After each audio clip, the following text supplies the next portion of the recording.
Hi hello అందరికీ నమస్కారం. Welcome to my channel Telugu stories. ఈ రోజు కథ వినే ముందు మీరు కనుక నా ఛానల్ని సబ్స్క్రైబ్ చేసుకోకపోతే దయచేసి సబ్స్క్రైబ్ చేసుకొని నాకు సపోర్ట్ చేయండి. ఇక ఈ రోజు కథ విందాం. కన్నీళ్లు రాలుగా ప్రవహిస్తున్న అమ్మ అన్నపూర్ణాదేవి అటూ ఇటూ చాలా ఆందోళనగా చూసింది.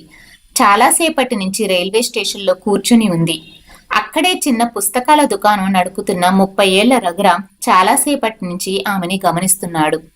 ఈ వృద్ధురాలు ఇక్కడే కూర్చుని చాలా గంటలు గడిచింది. కానీ ఎవరూ ఆమెను తీసుకెళ్లడానికి రాలేదు. అలాగే రైల్వే స్టేషన్లోని ఎవరి దృష్టి కూడా ఆమె వైపు మరలలేదు. రఘురాం ఉదయం షాపుకు వచ్చినప్పుడే ఆ వృద్ధురాలు అక్కడ కూర్చుని ఉంది. అప్పటి నుంచి ఇప్పటిదాకా అక్కడే ఉంది. ఇప్పటికీ మధ్యాహ్నం అయ్యింది. ఆ వృద్ధురాలు ఎవరి కోసం ఎదురు చూస్తూ నిస్సహాయ స్థితితో అటూ ఇటూ చూస్తూ ఉంది అని అనుకుంటున్నాడు. ఆ స్థితిలో ఉన్న వృద్ధురాల్ని చూసి రఘురాంకి జాలి కలిగింది. అతడు ఆమె దగ్గరికి వెళ్లి, అమ్మా, నువ్వు ఇక్కడ కూర్చున్నావేంటి? ఎవరి కోసం ఎదురు చూస్తున్నావు? నిన్ను తీసుకెళ్లడానికి ఎవరైనా వస్తారా అని అడిగాడు. అప్పుడు ఆమె, బాబు, నేను ఉదయం నా కొడుకు కోడలతో ఇక్కడికి వచ్చాను. అందరం కలిసి పూణే పోదామని నన్ను ఇక్కడే కూర్చోమని చెప్పి వాళ్ళు బయటికి వెళ్లారు. ఆకలిగా ఉందని ఏమైనా తేవటానికి బయటికి వెళ్లారు. కానీ ఇంకా రాలేదు. వాళ్ల కోసమే ఎదురు చూస్తున్నాను బాబు అంది. నాకు భయం లేదు, వాళ్ళు తప్పక వస్తారు, నేనిక్కడే కూర్చుంటాను అంది. నిన్ను చూస్తుంటే నా కొడుకులాగే అనిపిస్తున్నావు. ఒక చిన్న సహాయం చేస్తావా బాబు? కాస్త బయటికి వెళ్లి నా కొడుకు కోడలు ఇంతసేపటికి ఎందుకు రాలేదో చూసి పెడతావా అని అడిగింది. ఆ మాటలు విన్న రఘురాం, అమ్మా, కానీ పూణే ట్రైన్లన్నీ కూడా వెళ్ళిపోయాయి అని చెప్పాడు. ఇది విని ఆమె, లేదు లేదు, నువ్వు కంగారు పడకు. నా కొడుకు తనతో పాటు నన్ను తీసుకెళ్తాడు.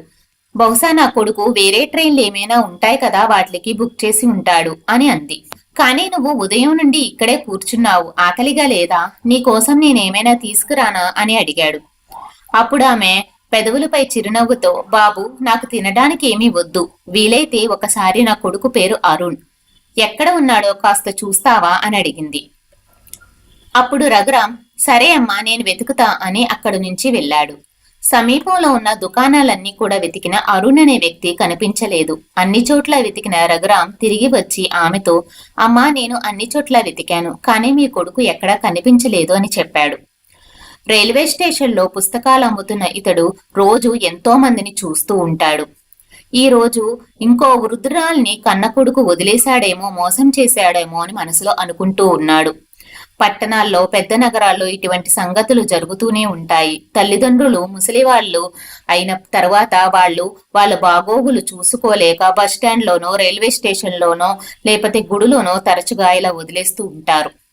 అది రఘురాంకి తెలుసు. ఎందుకంటే ఎన్నో ఘటన తను చూశాడు. రఘురాం ఆమెతో, అమ్మా, నేను మీకు ఒక విషయం చెబుతాను, బాధపడకండి. ప్రతిరోజు ఇలా తండ్రినో తల్లినో బస్టాండ్లోనో, రైల్వే స్టేషన్లోనో, గుడిలోనో వదిలేస్తున్నారు. నేను అవి చూశాను అని అంటున్నాడు. అప్పుడు ఆమె, అదేంటి? నా కొడుకు గురించి ఏం తెలుసు నీకు? అలాంటివి నా కొడుకు చెయ్యడు. ఇలా మాట్లాడకు. నా కొడుకు నన్ను మోసం చేస్తాడా? ఎలా మాట్లాడతావు? నువ్వు సరిగ్గా చూశావా అని అంది. అదంతా ఏమీ కాదు. ఏదైనా అవసరమైన పని ఉండి కొంత సమయం తర్వాత నా కొడుకు తిరిగి వస్తాడు అంది. ఆ తర్వాత రఘురాం కూడా సరే అమ్మా అని తన పనిలో నిమగ్నమైపోయాడు. సమయం 7 అవుతుంది. రఘురాం ఇంటికి వెళ్లే సమయం. అప్పటికీ వాతావరణం చాలా చల్లగా ఉంది. అన్నపూర్ణాదేవి గారు తన చీరని పళ్ళుతో కప్పుకొని చలికి తట్టుకునే ప్రయత్నం చేశారు. ఇది గమనించిన రఘురాం, అమ్మా, మీరు ఎక్కడుంటారు? మీ పేరేంటి? మీ కొడుకు కోడలు ఎక్కడ ఉంటారో మీకు తెలుసా? నేను మిమ్మల్ని మీ ఇంటి దగ్గర వదిలేస్తాను అన్నాడు. అప్పుడు ఆయన, బాబు, నా కొడుకు కొద్ది రోజుల క్రితం మమ్మల్ని మా ఊరు నుంచి ఈ మహానగరానికి తీసుకువచ్చాడు. ఇక్కడ నేను నా కొడుకు కోడలు మనవడితో మనవరాళ్లతో కలిసి ఉండేదాన్ని. మా అబ్బాయికి పూణేకు బదిలీ అవడంతో అక్కడి నుంచి అందరం కలిసి పూణేకు బయలుదేరాము. కొడుకు కోసం వేచి చూస్తూనే సమయం రాత్రి అయిందని, ఎవరూ నా కోసం రాలేదని ఆమె చాలా బాధతో ఈ విషయం చెప్పింది. అప్పుడు రఘురాం, కావాలంటే మీరు నాతో మా ఇంటికి రండి. మా ఇంట్లో నా భార్య, 2 పిల్లలు ఉన్నారు. మీకు కావాలంటే ఈ రాత్రి మా ఇంట్లో గడిపి పొద్దున్నే ఇక్కడికి రావచ్చు అన్నాడు.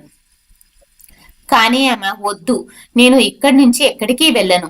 నా కొడుకు అరుణ్ ఇక్కడికి వస్తాడు. అతను నా కోసం వెతకడం మొదలు పెడతాడు. నేను కనుక మీతో వస్తే నేను తప్పిపోయాను అనుకుంటాడు. నేను కనిపించకపోతే అతను చాలా బాధపడతాడు. నువ్వు వెళ్ళు, నేనిక్కడే ఉంటాను అంది. సరే అయితే నేను ఈ చాప ఇస్తాను, ఈ సాలువా తీసుకో అని జాగ్రత్తగా కూర్చోమని చెప్పి దగ్గరలో హోటల్ నుంచి భోజనం తీసుకుని వచ్చాడు. ఇంటికి బయలుదేరాడు. తర్వాత సాలువా కప్పుకొని అక్కడే కూర్చుని కొడుకు కోసం ఎదురు చూస్తూ ఉంది. తనకు ఆ నగరంలో కొడుకు తప్ప మరెవ్వరూ తెలీదు. రాత్రంతా అలాగే చలిలో గజగజలాడుతూ ఉంది. మరుసటి రోజు ఉదయం రఘురాం తిరిగి తన పనికి వచ్చేసరికి అన్నపూర్ణ గారు ఇంకా అక్కడే కూర్చుని ఉన్నారు. తను రాగానే మొదట ఆమె దగ్గరికి వెళ్లి, అమ్మా నీ కొడుకు ఇంకా రాలేదా అన్నాడు. లేదు, నా కొడుకు ఇంకా రాలేదు అంటూ కన్నీళ్లు పెట్టుకుంది. ఆమెకు తాగడానికి నీళ్ళిచ్చి, అమ్మా నేను నిజమే చెప్పాను, కానీ నువ్వు తల్లివి కాబట్టి నీ కొడుకు మీద నీకు పూర్తి నమ్మకం ఉంది అన్నాడు. అది విన్న ఆమె, నా దగ్గర పేపర్లో ఒక ఫోన్ నెంబర్ ఉంది, నా మనవడు ఓసారి రాసిచ్చాడు, ఈ నెంబర్కి ఫోన్ చెయ్యమ్మా రఘురాము అని అడిగింది. సరేనని ఫోన్ చేశాడు, కానీ ఫోన్ స్విచ్ ఆఫ్ అయ్యింది. ఏం బాబు ఫోన్ కనవటం లేదా అని ఆమె అడిగిన తీరు, కన్నీళ్లు పెట్టుకున్నది చూసినాక రఘురాంకి చాలా జాలి కలిగింది. అక్కడే బెంచి మీద కూర్చుని కన్నీళ్లు కారుస్తూ ఉంది. ఇంతలో అకస్మాత్తుగా ఆమె బెంచి మీద నుంచి కింద పడిపోయింది. రఘురాం చూసి పరుగు పరుగున వచ్చి ముఖం మీద నీళ్లు చల్లాడు. కొద్దిసేపటికి ఆమె కళ్ళు తెరిచింది. వెంటనే ఆమె బెంచి మీద పడుకోబెట్టి రఘురాం ఆమెతో, ఒకటి, మీకు నేను ఇచ్చిన ఆహారం నచ్చలేదా? చాలా నీరసంగా కనపడుతున్నారు, మీరేమీ నిన్న తినలేదా అని అడిగాడు. కన్నకొడుకు చేసిన మోసం మర్చిపోలేకపోయాను అని కన్నీళ్లు పెట్టుకుంది. అది విన్న రఘురాం వెంటనే దగ్గరలోని క్యాంటీన్కి వెళ్లి భోజనం చేసి ఆ తర్వాత మనం మాట్లాడుకుందాం అన్నాడు. రఘురాం బలవంతం మీద భోజనం చేసింది ఆమె. ఇక నీ కొడుకు తిరిగి రాడని నువ్వు అర్థమైంది కదా, అందుకే నువ్వు నీ గ్రామంలో ఉన్న మీ ఇంటికి వెళ్లి వాళ్లతో కలిసి ఉండాలి అన్నాడు. నేనెక్కడికి వెళ్ళాలి? ఇల్లు అమ్మేసుకుందాం అన్నాడు అని డబ్బంతా కూడా అరుణ్కే ఇచ్చేశాను. నాకు ఇంకా సొంత ఊరంటూ సొంత ఇల్లంటూ అక్కడ ఏమీ లేదు అని మాటలు చాలా దుఃఖంతో చెప్పింది. రఘురాం ఏమీ చెయ్యలేని పరిస్థితి. చిన్న దుకాణం నడుపుకొని కుటుంబ పోషణ కోసం కష్టపడుతున్నవాడు. ఆమెను చూసి చాలా జాలిపడ్డాడు. అన్నపూర్ణ గారికి శాంతపరిచి మళ్ళీ తన దుకాణం చూసుకోవడం ప్రారంభించాడు. కొంతసేపటి తర్వాత ఆమె అక్కడి నుంచి లేచి ఎక్కడికో వెళ్ళిపోతూ ఉంది. వాతావరణం చల్లగా ఉండడంతో చలికి వణుకుతూ ఉంది. ఫుట్పాత్ పై బండపై కూర్చుని ఏడవడం చూశాడు. ఆ సమయంలో అన్నపూర్ణ గారిని చూసి అక్కడ కొన్ని కుక్కలు వచ్చి దగ్గరగా మొరగడం ప్రారంభించాయి. ఆ వృద్ధురాలు ఒక్కసారిగా భయపడి అక్కడి నుంచి లేచింది. ఆ సమయంలో ఇదంతా చూసిన రఘురాం కుక్కల్ని తరిమేసి ఆమెను పక్కన కూర్చోబెట్టి తన భార్యకు ఫోన్ చేశాడు. ఆమె పరిస్థితి మొత్తం వివరించాడు.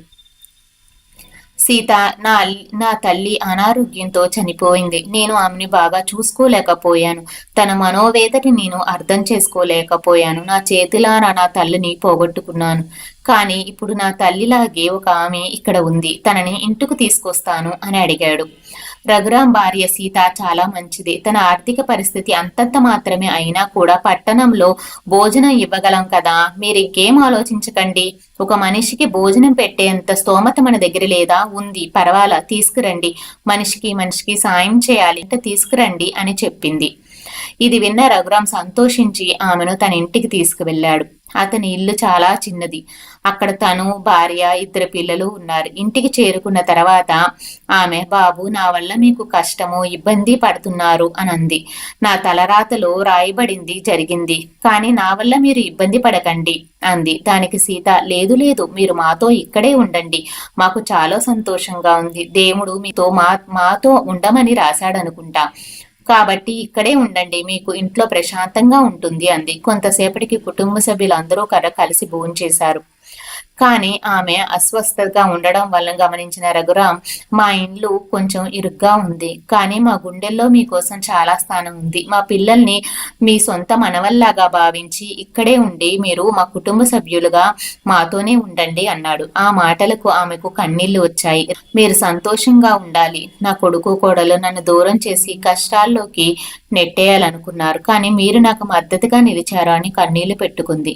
మరుసటి రోజు ఉదయం రఘురాం స్నానం చేసి తన షాప్కి వెళ్ళాడు. పిల్లలు స్కూల్కి వెళ్ళారు. ఇంట్లో ఆమె, సీత ఉన్నారు.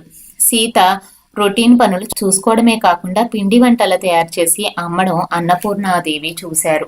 నేను కూడా చాలా బాగా వంటలు చేస్తాను అంటూ నీ పనిలో నేను సహాయం చేస్తాను అని చెప్పి ఆమె తన పనిలో సీతకు సహాయం చేయడం ప్రారంభించింది. ఆమె వారి కుటుంబ సభ్యులతో కలిసిపోయింది. ఇక ఆమె కుటుంబ సభ్యుల్లోని ఒక మనిషిలాగా ప్రతిరోజు పనుల్లో పాలు పంచుకుంది. ఆమె రాకతో సీత పిండి వంటలు మరింత వేగంగా చేయగలిగింది, మరింత రుచికరంగా చేయగలుగుతుంది. ఎందుకంటే ఆమె వండిన వంటని చూసి ప్రజలు చాలా ఆర్డర్లు ఇవ్వడం ప్రారంభించారు, చాలా ఇష్టపడడం కూడా ప్రారంభించాడు. అన్నపూర్ణ గారు రుచి వంటని గిరాకీ పెరిగింది. మెల్లమెల్లగా ఆర్డర్స్ రావడం మొదలయ్యాయి. ఇంట్లో చిన్న చిన్న ఆర్థిక ఇబ్బందులన్నీ కూడా తొలగిపోయాయి. ఇంట్లో ఉంటూ ఆమె పిల్లల్ని చూసుకునేవారు. మార్కెట్ నుంచి కూరగా వంట చేయటం, చిన్న చిన్న పనులు కూడా చూసుకునేవారు. రఘురాం, సీత తరచుగా మాకు ఒక తల్లి లేని లోటు మీ వల్ల తీరింది అని ఎంతో సంతోషంగా చెప్పేవారు. ఒకరోజు సీత ఇంటి పని చేస్తూ ఉండగా అన్నపూర్ణ గారు, అమ్మ సీత, నేను కూరగాయలు తీసుకువస్తాను, సంచి ఇవ్వమ్మా అని అడిగారు. కూరగాయలని నడుచుకుంటూ తిరిగి వస్తుండగా వికలాంగ బాలుడు లాటరీ టికెట్ అమ్ముతూ, టికెట్ 20 రూపాయలు, ప్రైజ్ మనీ 5 కోట్లు. అన్నపూర్ణ అమ్మగారు చూస్తూనే అబ్బాయి అన్నపూర్ణ గారికి ఒక టికెట్ కొనమని అడిగాడు. ఒకే టికెట్, నన్ను కొనమని పదే పదే అడుగుతున్నావు ఎందుకు బాబు అంటే, కుడి చూడండమ్మా, నాకు సహాయంగా ఉంటుంది, మీ అదృష్టం అంటే మీకు 5 కోట్లు వస్తాయన్నాడు. చూసి ఆమె పసివాడిపై జాలిపడింది. ఆ అబ్బాయి దగ్గర ఒక టికెట్ కొనింది. ఈ నెల ఆఖరులో పేపరులో విజేతని ప్రకటిస్తారని అబ్బాయి అన్నపూర్ణ గారికి చెప్పాడు. టికెట్ కొని ఇంటికి తిరిగి వచ్చింది. ఇంటికి వచ్చిన తర్వాత సీతకి కూరగాయలు ఇచ్చి మిగిలిన ఇంటి పని అంతా కూడా ఇద్దరూ కలిసి చేసుకున్నారు. కొద్దిసేపటికి ఇద్దరూ కలిసి ఫంక్షన్ కోసమని స్వీట్స్ తయారు చేస్తూ ఉన్నారు. అన్నపూర్ణ గారు తన చీర కొంగులో కట్టుకున్న లాటరీ టికెట్ తీసి సీతకి ఇచ్చి, సీత, ఇందాక బజార్కి వెళ్ళినప్పుడు ఒక వికలాంగ బాలుడు లాటరీ టికెట్ 20 రూపాయలకి అమ్ముతున్నాడు, పదే పదే నన్ను కొనుక్కోమని అడగగా నేను కొన్నానమ్మా. ఆ చిన్న బాబును చూసి నేను ఇచ్చి 20 రూపాయలు ఆ పసివాడు ఉపయోగపడుతుంది కదా అని ఒక టికెట్ తీసుకున్నాను అని చెప్పింది. ఈ నెలాఖరులో దాన్ని రిజల్ట్స్ పేపర్లో ప్రకటిస్తారంట అంది. అవునా, పర్వాలేదులేండి, మీరు ఆ అబ్బాయికి వచ్చిన సహాయం చేద్దామని ఆలోచనతో కొన్నారు, నేను దాచిపెడతాను టికెట్ని అని తీసుకుంది. 4 రోజులు గడిచాయి. లాటరీ టికెట్ విజేతని ఈ రోజే పేపర్లో ప్రకటిస్తారు అని రఘురాం మరియు పిల్లలు వెళ్ళిపోగా అన్నపూర్ణ గారు సీత పేపర్లో ఆతృతగా చూడడం ప్రారంభించారు. 3వ విజేత 50 లక్షలు, కానీ వాళ్ళ నెంబర్ లేదు. 2వ విజేత 1 కోటి, అక్కడ వాళ్ళ నెంబర్ లేదు. మొదటి విజేత 5 కోట్లు. ఆ నెంబర్ చూసిన సీత సంతోషానికి హద్దులు లేకుండా పోయింది.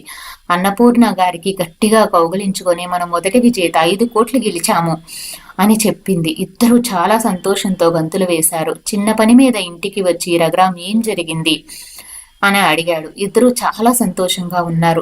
వెంటనే సీత భర్తను కౌగిలించుకొని, మనకు లాటరీ తగిలింది, అది కూడా 5 కోట్లు అని న్యూస్ పేపర్లో ఫస్ట్ నెంబర్లో చూపించింది. ఇదంతా చూసిన రఘురాం తన కళ్ళను తానే నమ్మలేకపోయాడు.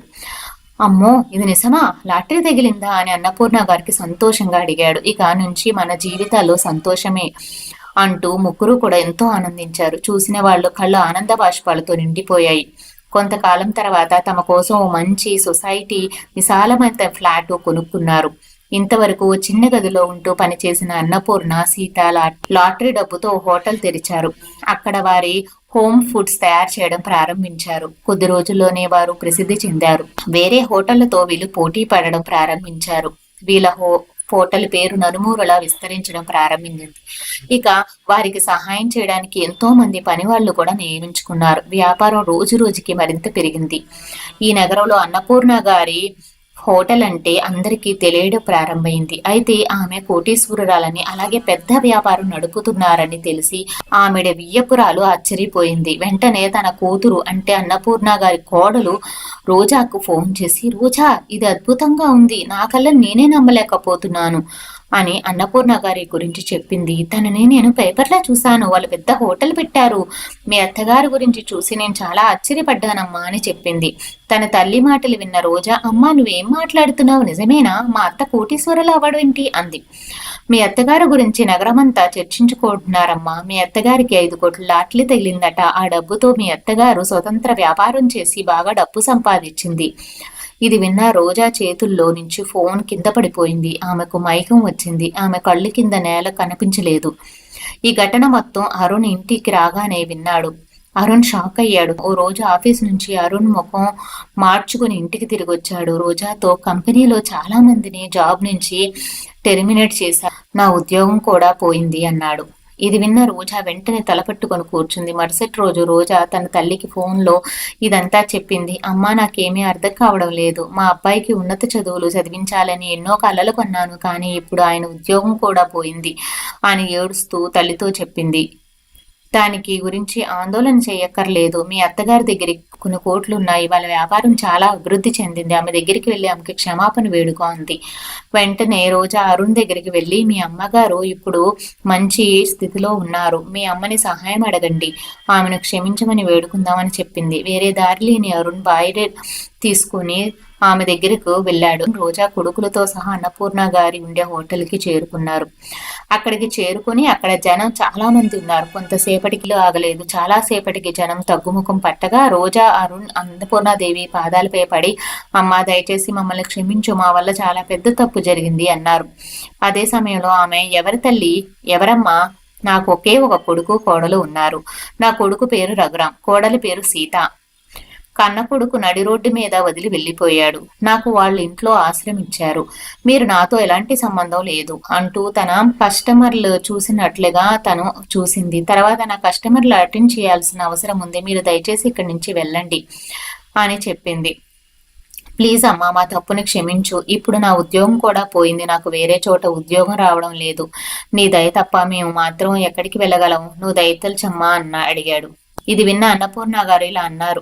దీన్ని భగవంతుడు చేసిన న్యాయం అంటారు. భగవంతుడు అందరికీ న్యాయం చేస్తాడు. పాపం చేసిన వారు శిక్ష అనుభవించక తప్పదు. అప్పుడు కోడలు, అత్త, మేము మీతో కలిసి జీవించాలనుకుంటున్నాము, కానీ నేను మీతో జీవించాలనుకోవడం లేదు అని తను చెప్పింది. నా వృద్ధాప్యంలో నేను గౌరవంగా జీవించాలని అనుకుంటున్నాను. ఇప్పటికే ఒకసారి మీ విషయంలో మోసపోయాను, ఇంకోసారి మిమ్మల్ని నేను నమ్మలేను అని ఆవిడ చెప్పింది. మీ ఆస్తిపై మాకు కూడా హక్కు ఉందని, మీరు మంచి పని చేశారని కోడలు చెప్పింది. అప్పుడు అన్నపూర్ణ గారు మరింత ధైర్యంగా, మీ హక్కు గురించి మాట్లాడుతున్నావా? నన్ను రైల్వే స్టేషన్లో వదిలేసినప్పుడు నీ హక్కు ఏమైంది? నా ఇల్లు వాకిళ్ళు తీసుకున్నప్పుడు మీ హక్కు ఏమైంది? తల్లి మాట విన్న తర్వాత కొడుకు కోడలు ఏమీ మాట్లాడలేకపోయి తలంచుకున్నారు. అప్పుడు ఆమె, మీరు ఇక్కడి నుంచి గెస్టులుగా వచ్చారు కాబట్టి గెస్టులుగానే వెళ్ళండి, ఏదైనా తిని వెళ్ళండి అని చెప్పింది. ఆమె ముఖంలో గర్వంతో కూడిన చిరునవ్వుతో తన పనిలో నిమగ్నమైపోయింది.